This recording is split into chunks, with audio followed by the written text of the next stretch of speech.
بسم اللہ الرحمن الرحیم۔ السلام علیکم۔ روزانہ واقعات سننے کے لیے اس چینل کو سبسکرائب کریں۔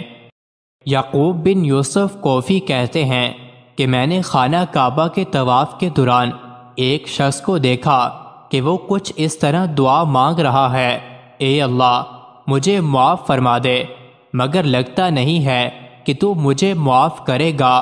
اس کی یہ دعا مجھے بڑی عجیب لگی، چنانچہ اس کے قریب جا کر میں نے کہا: اللہ کے گھر میں کھڑے ہو کر اللہ کی بخشش اور معافی سے نا امید ہوتے ہو، یہ تو بہت ہی تعجب بات ہے۔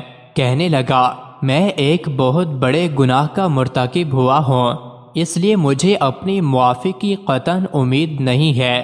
میں نے اس سے پوچھا: ذرا مجھے بھی بتاؤ۔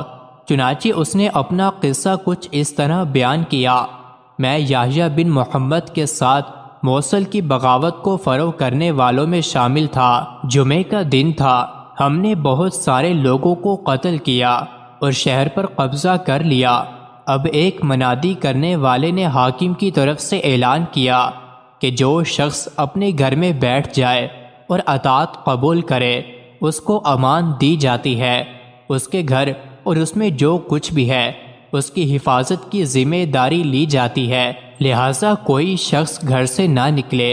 بے شمار لوگ اپنے اپنے گھروں میں دبک کر بیٹھ گئے۔ میں اس وقت نوجوان تھا، اقتدار اور قوت کا نشہ چھایا ہوا تھا۔ میں نے ایک گھر کا انتخاب کیا اور تلوار لہراتا ہوا اس میں جا گھسا۔ اس گھر میں میاں بیوی اور ان کے دو بیٹے تھے۔ خاوند سامنے آیا اور اس نے مجھ سے سوال و جواب کرنے چاہے تو میں نے دفعتاً اسے قتل کر دیا۔ اس کی بیوی چیخنے اور چلانے لگی اور مجھ سے امن کی طالب ہوئی۔ میں نے کہا: گھر میں جو کچھ نقدی اور سونا چاندی ہے میرے حوالے کر دو، میں تمہیں کچھ نہیں کہوں گا۔ یہ گھرانہ مجھے خاصاً امیر کبیر نظر آتا تھا، مجھے یہاں سے خاصی دولت ہاتھ لگنے کی امید تھی۔ وہ عورت اندر گئی اور 7 دینار لے کر آ گئی۔ میں نے اس سے کہا: یہ بہت تھوڑے ہیں اور لے کر آؤ۔ عورت نے کہا: گھر میں اس کے علاوہ کچھ نہیں جو میں تمہیں دوں۔ میں نے تلوار اس کی آنکھوں کے سامنے لہرائی اور کہا: بدبخت، فوراً اندر سے مزید مال لے کر آؤ، ورنہ میں تمہارے ایک بیٹے کو اس کے باپ کے پاس پہنچا دوں گا۔ عورت نے ہاتھ جوڑ دیے اور لگی قسمیں کھانے کہ گھر میں صرف یہی کچھ ہے۔ میں نے اس کا اعتبار نہ کیا۔ اس دوران اس کا بیٹا آگے بڑھا تو میں نے اس پر تلوار کا وار کیا اور اسے بھی قتل کر دیا۔ اب میں نے دوبارہ اس عورت سے کہا: اب بھی تمہارے پاس وقت ہے، جو کچھ تمہارے پاس ہے لے آؤ، ورنہ تمہارے دوسرے بیٹے کو بھی قتل کر دوں گا۔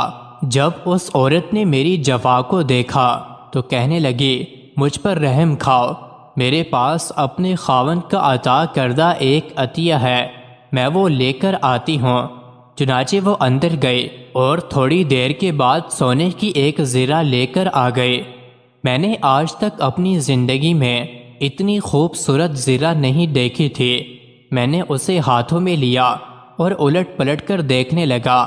اس زرہ پر سونے کے پانی سے یہ لکھا ہوا تھا: جب امیر اور اس کے حاشیہ بردار ظلم و ستم کرنے پر اتر آئیں اور دنیا کے قاضی اپنے فیصلوں میں زیادتی کرنے لگیں تو پھر اس دنیا کے قاضی کے لیے آسمانوں کے حاکم اور قاضی کی طرف سے ہلاکت ہے۔